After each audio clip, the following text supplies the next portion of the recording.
A Face in the Dark by Ruskin Bond. Mr. Oliver, an Anglo-Indian teacher, was returning to his school late one night on the outskirts of the hill station of Simla.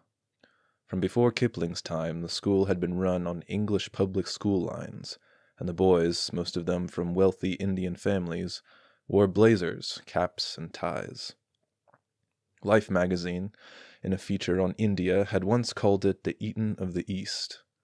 Mr. Oliver had been teaching in the school for several years.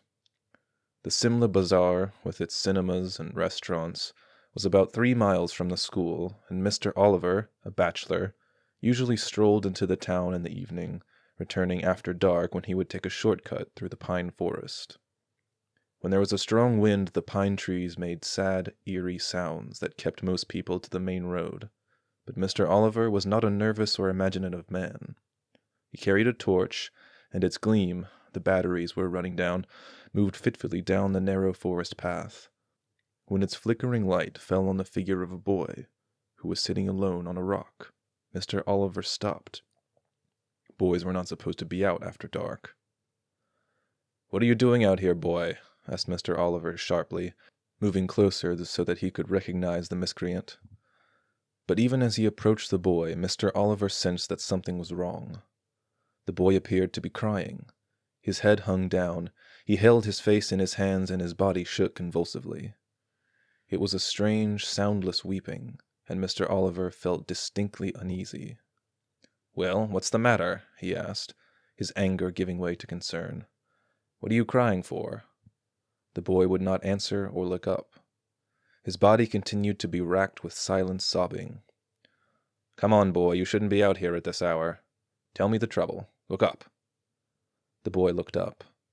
He took his hands from his face and looked up at his teacher. The light from Mr. Oliver's torch fell on the boy's face, if you could call it a face. It had no eyes, ears, nose, or mouth. It was just a round, smooth head with a school cap on top of it. And that's where the story should end. But for Mr. Oliver, it did not end here. The torch fell from his trembling hand. He turned and scrambled down the path, running blindly through the trees and calling for help. He was still running towards the school buildings when he saw a lantern swinging in the middle of the path.